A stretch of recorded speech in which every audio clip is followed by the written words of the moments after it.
ရှေ့တုန်းကလူကြီးတွေပြောခဲ့တာနေ့တစ်နေ့မှာကုသိုလ်ပညာဥစ္စာတဲ့ရ300 100ရတော့ရမယ်တဲ့ခုခေတ်ကအဲ့လိုမရတော့ဘူးကုသိုလ်ပညာဥစ္စာအပြင်ကျမ်းမာရေးပါရမှာဖြစ်မှာမင်းတို့ကြည့်လိုက်ရင်ရေချိုးနေရတာနဲ့အိတ်နေရတာနဲ့အနားယူနေရတာနဲ့သမင်းစားနေရတာနဲ့ဘာမှကိုအသေးပဲမရှိဘူးအငယ်တော်ကျုပ်တို့ကအလင်းနဲ့လာပြီးအလင်းနဲ့ပြန်မို့ရေးမိမဆရာဆိုဆုံးမစကားနားထောင်ပြီးဂရိနဲ့အသိနဲ့နေတာတော်တာအများလူလားအလကားလူလားမရလူလားဖျားလူလားကိုပါကိုလေးလာသုံးသက်အပေရဲအောင်အပေလွတ်အောင်ကိုပါကိုတာစဉ်းစားပြီးနေသားမှာတော်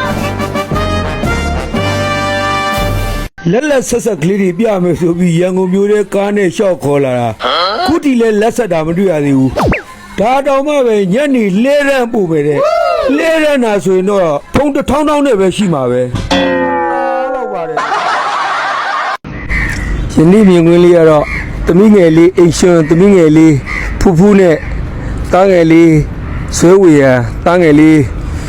ဟိန်းသူအောင်တို့ရဲ့တချင်းရိုက်ကွင်းလေးဖြစ်ပါတယ်ဒါတာရွှေလက်အောင်မင်းရဲ့ထူးခြားဆန်းပြတဲ့လက်ချက်ရိုက်ချက်တွေနဲ့အတူမိဘများအားပေးလိမ့်မယ်လို့ယုံကြည်ပါတယ်မသိလို့မရအောင်မယ်ဒါပဲနေရာလဲရင်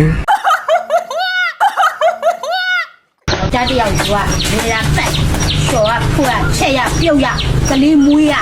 到家长问有啊呢，木里个呀的，比过么比那一。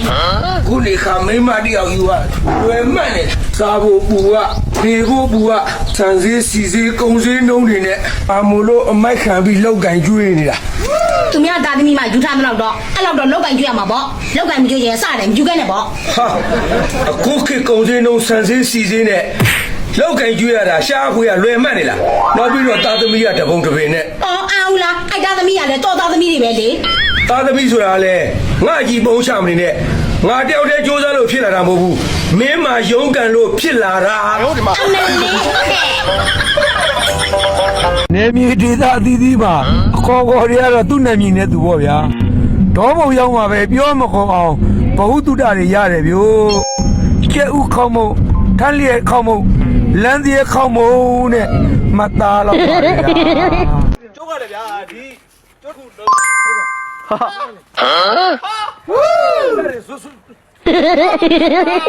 ကြည့်လား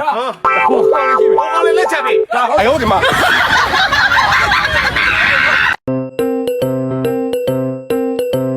မင်းအုံတော့ကောင်းလားမကောင်းလားငါစမ်းကြည့်ပါမယ်အေး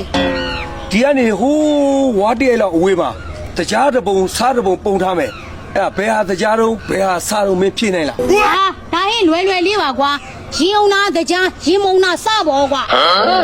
မင်းလည်းငါမေးအောင်ပဲမေးစမ်းပါဟိုရှိမှာကောင်မလေးနှစ်ယောက်လမ်းလျှောက်လာမြင်လားအေးဟိုဘကောင်မလေးနှစ်ယောက်လာတာမြင်နေအေးအဲ့ကောင်မလေးနှစ်ယောက်ကဘယ်ဟာပြိုတော့ဘယ်ဟာအိုတော့ဖြည့်စမ်းလွယ်လေးပါကွာရင်အောင်နာတရားရင်မအောင်နာစား哎呦我的妈！